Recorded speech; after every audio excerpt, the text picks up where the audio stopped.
मनाजिले Karbala 60 हिजरी 27 रजब अपने नाना हजरत मोहम्मद मुस्तफ़ा सल्लल्लाहु अलैहि वसल्लम के रोज़े मुबारक पर आखिरी हाजिरी देने के बाद इमाम हुसैन शहर मदीना छोड़कर मक्का की जानिब चल पड़े और 4 शाबान को मक्का पहुंचे और 8 जुल्हिज्जतुल हराम को मक्का से करबला की तरफ चल पड़े। इस सफर में इमाम हुसैन रदियल्लाहु अन्हु ने तकरीबन 20 जगहों पर स्टे किया। उनमें से चंद मकामात जहां कोई वाकया पेश आया वो मकामात हम आपको दिखाएंगे। पहली डेस्टिनेशन बुस्तान इब्ने आमिर क्रॉस करने के बाद जब इमाम हुसैन रदियल्लाहु अन्हु दूसरी मंजिल सफ़ाह पर पहुंचे तो वहां आपकी मुलाकात अरबी के एक मशहूर शायर फरजदक से हुई जो बाय चांस कूफा से ही आ रहा था। आपने इससे कूफा की सिचुएशन के बारे में पूछा तो उसने कहा, ए नवासे रसूल, उनके दिल तो आपकी फेवर में है लेकिन उनकी तलवारें आपके अगेंस्ट हैं। इमाम हुसैन का तीसरा स्टे जाते इर्क नामी सुनसान और वीरान जगह पर हुआ जहां एक शख्स बशीर बिन गालिब ने इमाम हुसैन के काफले वालों को टेंट्स लगाते देखा तो वो बड़ा हैरान हुआ। फिर उसने आकर इमाम हुसैन से मुलाकात की तो दौरान गुफ्तगू इमाम हुसैन ने उसे अपने सफर का मकसद बताया और साथ अपनी शहादत की खबर भी दी।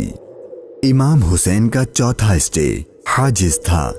इस मकाम पर आले रसूल ने कुछ देर आराम फरमाया और इमाम हुसैन रदियल्लाहु अन्हु ने कूफा वालों के लिए एक खत लिखा और उसे हजरत कैस के हाथों कूफा वालों को रवाना किया।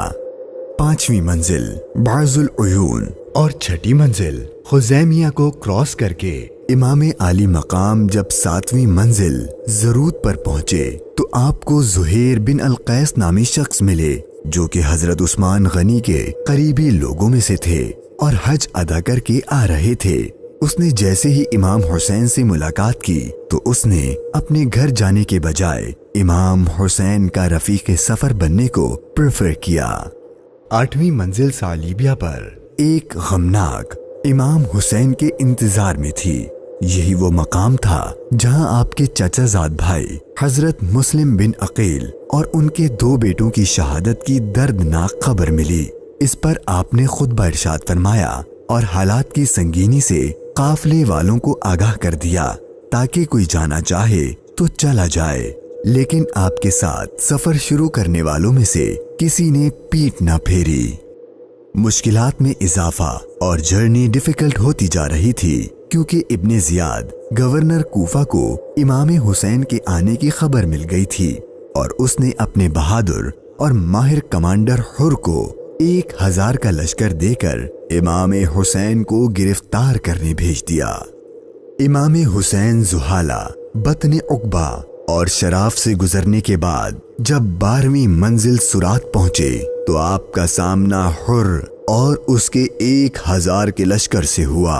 इस रेगिस्तानी इलाके में हुर और उसके लश्कर वालों का प्यास से बुरा हाल हो चुका था और उनके पास पानी भी नहीं था तो इमाम हुसैन ने उनको अपने हाथ से पानी पिलाया। फिर आपने उनके सामने तकरीर की और जब आप ज़ोहर की नमाज पढ़ने के लिए खड़े हुए तो आपके काफिले वालों के साथ हुर के लश्कर ने भी आपके पीछे नमाज पढ़ी। 13वीं मंजिल कादसिया, ये है टर्निंग पॉइंट। इमाम हुसैन रदियल्लाहु अन्हु को जाना तो कूफा था लेकिन आपने रास्ता तब्दील कर दिया और आप करबला की तरफ चलना शुरू हो गए। इमाम हुसैन अपनी मंजिल शहादत की तरफ सफर करते हुए मुगीसा, उज़ीबुल हिजानात, बैदा और ज़ू हुसम के बाद जब 18वीं मंजिल कसरे बनी मुकातिल पर पहुंचे तो शाम हो चुकी थी। आपने रात यहीं गुजारी और सुबह जब इमाम हुसैन यहाँ से रवाना हुए तो आपकी जबान पर इन्ना लिल्लाही व इन्ना इलैहि राजिऊन के कलिमात जारी थे।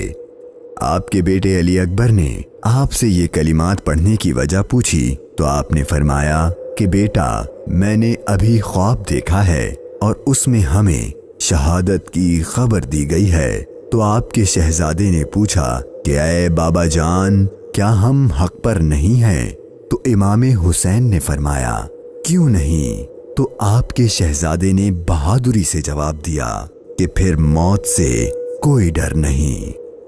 امام حسین کا سفر شہادت، سفر بقائے اسلام اپنے اینڈ کو پہنچنے لگا تھا۔ بس 2 اسٹاپ باقی تھے اور وہ ساری باتیں حقیقت ہونے والی تھیں جو بچپن سے آپ کی شہادت کے بارے میں مشہور تھیں۔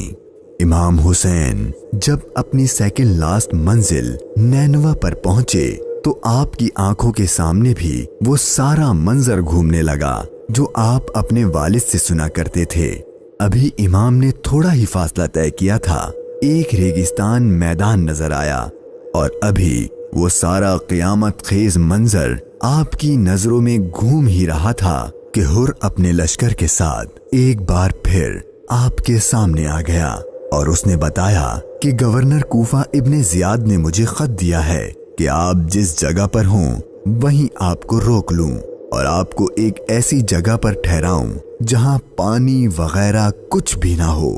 اور بالآخر آپ کا سفر اپنے اختتام کو پہنچا اور 2 محرم کے دن ابن زیاد کے حکم پر اس چٹیل ریگستانی میدان میں پورے قافلے اہل بیت نبوت اور ان کے اصحاب کو اس 1000 کے لشکر نے روک دیا۔ امام حسین نے دریافت فرمایا کہ اتنا تو بتاؤ کہ اس جگہ کا نام کیا ہے؟ تو جواب دیا گیا اس جگہ کو کربلا کہتے ہیں۔ تو امام حسین نے اپنے خاندان سے فرمایا کہ بس یہی ہمارے ٹھہرنے کی جگہ ہے، یہیں ہمارا خون بہایا جائے گا اور یہیں ہماری قبریں بنیں گی۔ یہاں یزیدی فوج کی گستاخیاں دیکھ کر امام حسین کو سب سے پہلے روکنے والے حضرت حر رضی اللہ عنہ امام حسین کی بارگاہ میں معافی مانگ کر حاضر ہوئے اور اپنی جان آپ پر قربان کر دی۔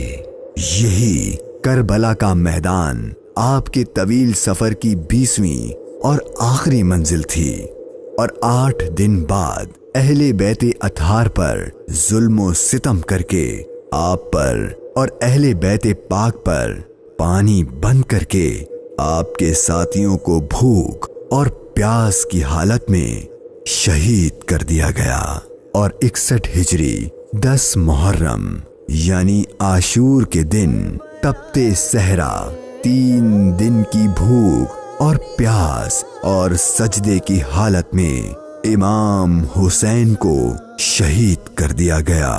انا للہ و انا الیہ راجعون۔